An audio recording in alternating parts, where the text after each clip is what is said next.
Alex, obviously billions of dollars are important to any company, but this is a company that has 231 of them in cash and the equivalent. How serious is this for Apple? It implies that the situation is perhaps worse than the initial reports had suggested. There was a story out last week from the Irish Times. They were saying it's just a couple of $100 million. The worst case scenario is this is $19 billion. Now, this sort of reporting that my colleagues in Dublin have put out just now suggests that it's certainly in the billions, but perhaps not at that upper level. So what is the crux of the issue here? What is the problem that the European Commission has with Apple's Irish tax arrangements? The claim is that there's a sort of quid pro quo arrangement whereby Apple brings jobs to Ireland and in return they get a sort of lower tax rate than they might otherwise be expected to pay, even within Europe, but certainly in the US. Now, that's what the European authorities found in an initial investigation back in 2014. The ramifications of that are now the ones which we will learn in the coming days. That sounds like the arrangement that all states and countries have with big businesses.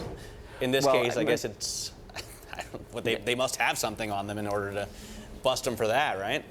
This hasn't been an Ireland-specific phenomenon. There have been some cases in other European countries, in Belgium and the Netherlands, with companies as diverse as Starbucks and the brewer Anheuser-Busch and BP, formerly British Petroleum. So, Ireland isn't alone in this sort of negotiation. We've obviously got this news on the same day that we also had the announcement of an event to take place on September 7th. What's going to be more important for investors out of sort of these two stories? I mean, the stock is very... little has changed today, I think you can see. But the fact is that the September the 7th event, pretty much everything that is likely to be announced there has been reported, we think, unless there's one more thing, but I think that seems unlikely at this stage. So the actual announcement today of the event is just confirming stuff that's already anticipated. We reported from our own sources a couple of weeks ago that there was going to be an event on September the 7th.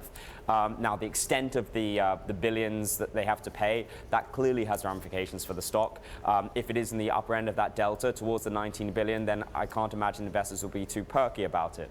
But as you say, Apple has 230 billion. I think 213 is that offshore. So they've got plenty of reserves to sit back on.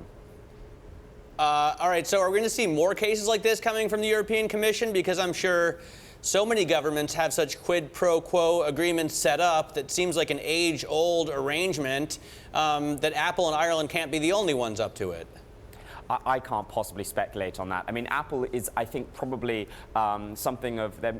There's possibly the accusation they're being made an example of. They are the biggest example of this. Apple is the wealthiest private or publicly traded company in the world, at least until we see Saudi Aramco hit the markets. So, making an example of Apple perhaps suggests there might be a trickle down and as a warning shot across the bows for some other examples. There are companies like, I think, other tech companies which are in Dublin. It's a big tech hub, and so they're probably going to be watching this case with great attention and trying to establish its relevance.